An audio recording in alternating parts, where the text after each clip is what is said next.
Plusieurs milliers de salariés d'Alcatel ont manifesté cet après-midi à Paris contre le récent plan social du géant des télécommunications.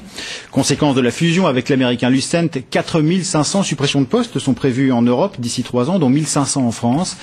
Parmi eux, des chercheurs et des ingénieurs, ils ont pris conscience qu'ils ne seront pas épargnés.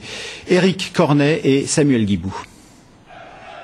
Ils ont reçu le soutien du leader de la CFDT, François Chérèque, de plusieurs élus régionaux et surtout de collègues européens venus d'Allemagne, d'Espagne et même de plus loin.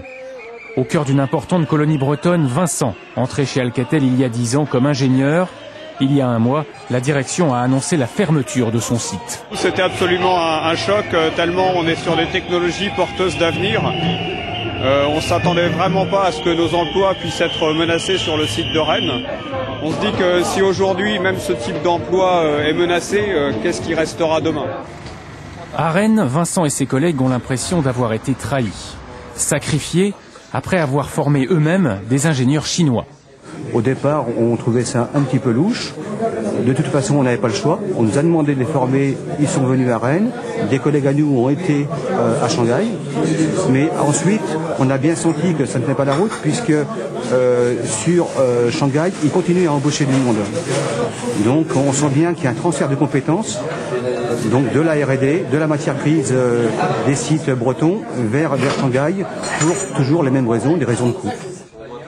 La direction, de son côté, dément pourtant tout transfert de compétences. C'est pas pour former leurs homologues chinois, c'est parce que leurs homologues chinois sont venus leur donner un coup de main en période de charge. Il y a souvent des coups de bourre à donner pour une situation client particulière. Vincent, lui, devra bientôt choisir, quitter Rennes ou quitter Alcatel-Lucent. En attendant, il accompagne son fils au rugby, profite au maximum de la vie qu'il s'est construite ici. Demain, il lui faudra peut-être tout recommencer ailleurs. Après 5 ans de travaux, la ligne à grande vitesse du TGV